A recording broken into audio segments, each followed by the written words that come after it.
So I've been making content on YouTube for over 5 years. I started basically in January 2018 when I moved to Sweden, and I wanted to document my experiences living in Sweden as an American coming to this country. Those first 6 months of my YouTube channel, I was filming primarily with an iPhone and a very basic DSLR Canon camera that honestly, I don't even think it was recording in full HD. It was a very much a starter camera.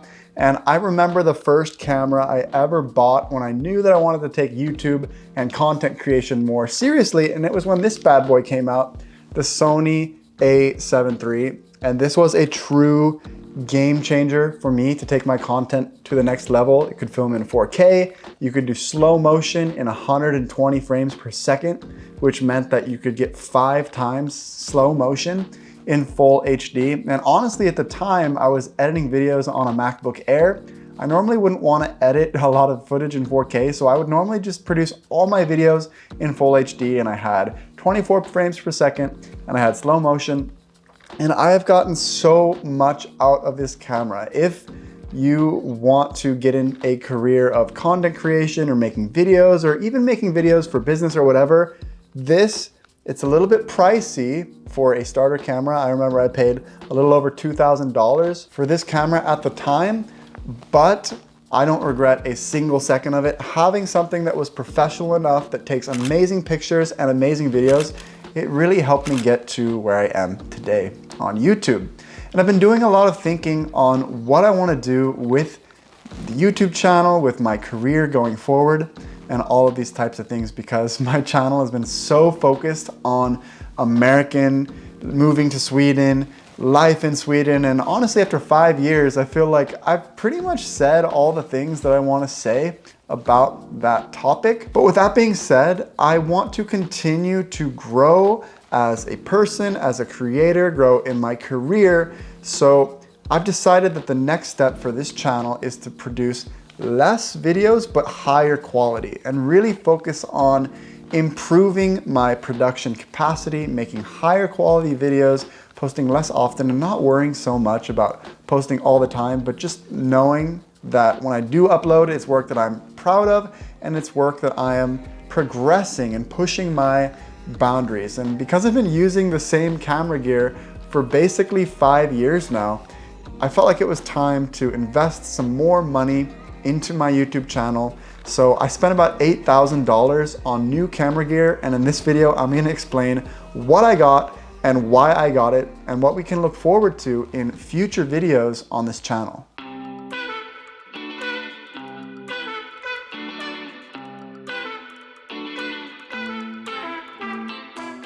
The first piece of camera gear is the camera that I'm filming with right now. This has been my dream camera for a while now, and I've just been waiting, saving up to buy it.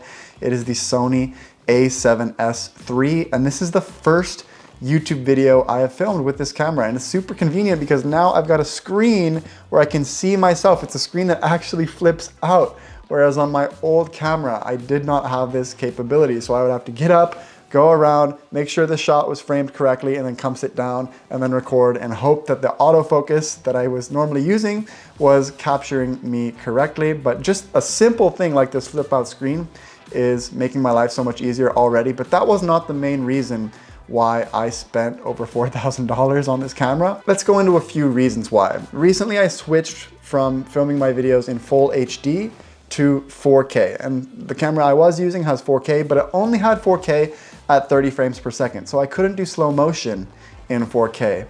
And I started to notice a difference in quality in the clips that I would film in 4K and my slow motion clips that I would use. It just wasn't quite the same. And this small drop off in quality, even though full HD slow motion was very good, I wanted to get that 5 times slow motion in 4K, which this camera can do. I mean, just look how crisp and smooth and buttery this shot looks. So I recently just came back from visiting some friends in Oman, my first time to the Middle East.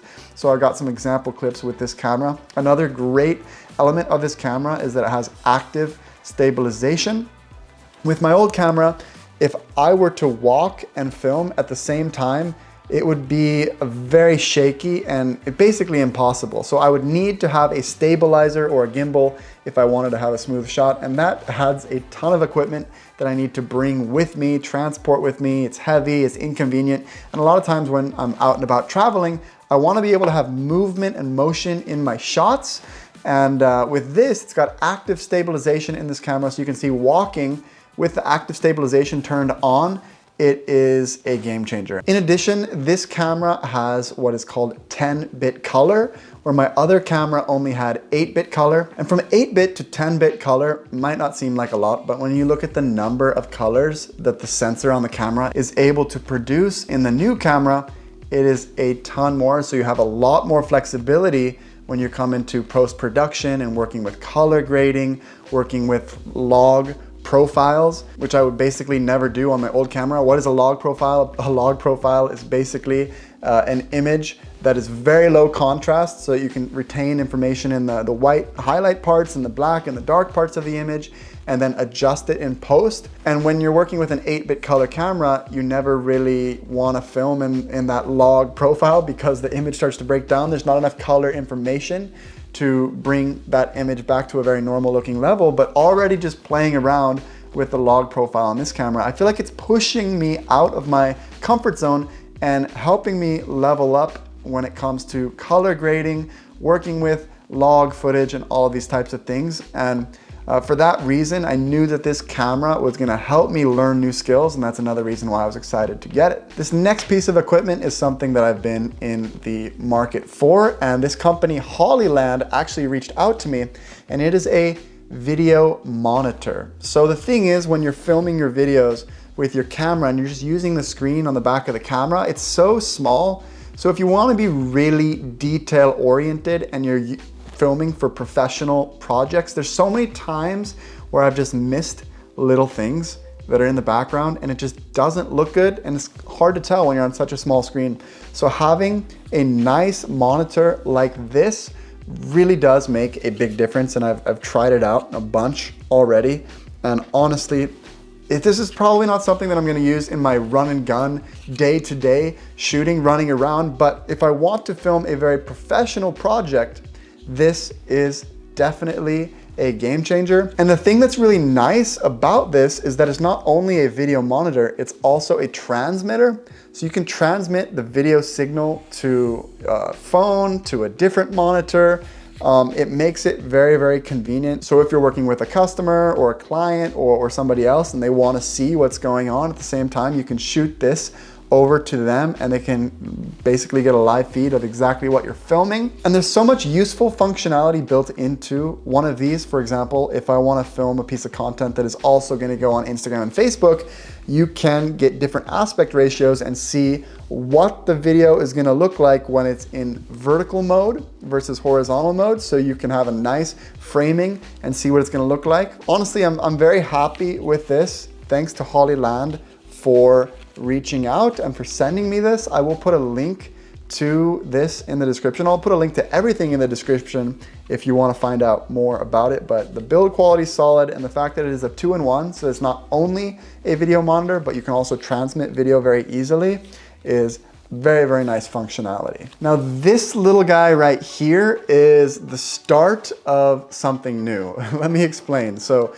this is basically a top handle that you can screw in to the top of a camera, and then you can start to attach all sorts of different things. So the problem was when I got this monitor from Hollyland, I didn't have a place to attach my microphone.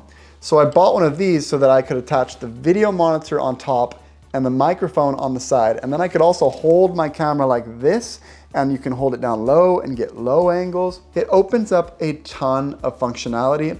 And this is the start of something new, because as you get more and more deep into making videos, you want to add more and more attachments to your camera, more functionality. And my goal is to be able to build a camera rig with all sorts of accessories that can help take videos to the next level. So the next purchase in my arsenal is getting a cage that's going to go around my camera, and where there's going to be all sorts of attachment points. This is sort of a noob thing without a camera cage, just a quick fix.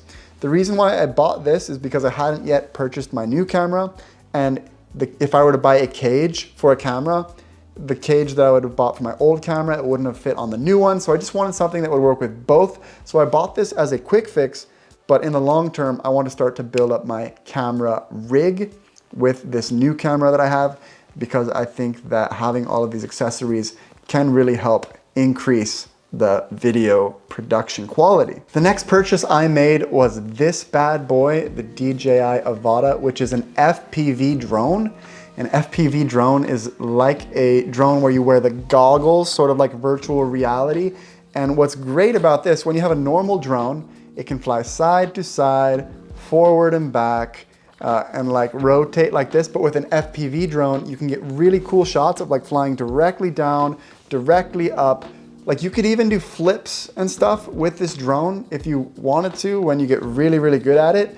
And the thing is, I've used drones for so long, for 5 years on my YouTube channel, and it all starts to look the same. And I feel like to stand out and make really cool content, I've gotten so inspired at seeing other people's shots with FPV drones that this is another skill that I wanted to learn how to do. And I've been practicing in the simulator and flown this a few times. You can get some really unique footage, but it is way more difficult than flying a regular drone. And it is a skill that I am working on mastering, and I'm hoping that as the weather gets even better. Right now I've taken it out in the snow a few times in Sweden. I'm hoping that when the weather gets better, I can get some really sick shots for you guys with this bad boy. And yeah, it's one of those things that just makes your channel stand out and unique, because not a lot of people know how to fly FPV drones. So if you do, you can get these eye-catching shots where people are just like, wow, what is this? This is sick. And that's kind of what I want to start to implement in some of the videos that I'm making. And the last purchase that I made that I want to talk about in this video is a wide angle lens. So this is a 16 to 35 millimeter lens, and it's crazy to say that I never had a wide angle lens before buying this. I basically was filming everything with my kit lens, 28 to 70. 28 was the widest that I could go. I did have some prime lenses like a 35, which I'm actually using right now to get a nice depth of field, shallow depth of field background that's a little bit blurry. But I mean, having a wide angle lens, it opens up so many more possibilities. I film a lot of sports for 360 Player at my day job, and having a wide angle lens like this, it means that you can get closer to your subjects and have a bigger frame of reference. So I've already been using this in my work. It has made a big difference. I needed a wide angle lens. I've been very happy with this one, and it has opened up new possibilities of shots that I previously found very, very difficult and challenging. So what can we expect from my channel going forward? On this channel, I want to start to post less often, but I do want to focus on that quality and telling great stories and having all of this equipment, using it, learning, improving, because I always feel my best when I'm learning new skills, when I'm improving. And I felt like I needed to invest a little bit now to continue to break through this plateau of staying in the same place where I've been for so long. If you want to start creating YouTube videos as well, I have made a course on basic video editing. So if you know zero video editing and you want to learn very, very quickly, I produced a quick 2-hour course. I'll link that down below in the description. It's for Premiere Pro. There's a lot of video editing softwares out there. Premiere Pro is my favorite for a variety of reasons. That course is filled with the information that I wish I would have known when I started making videos, and it's only $1. I would make it free, but I feel like if it's free, everyone will just go in and they're not even actually interested in creating videos, whereas you're not gonna spend $1 if you have no interest whatsoever. So I wanted to make it basically free, but I only want people to actually take the course if you do want to become a creator, if that makes sense. So I'll leave that down below in the description. With that said, guys, thanks for watching. Very, very excited for future videos on this channel, and we'll see you next time.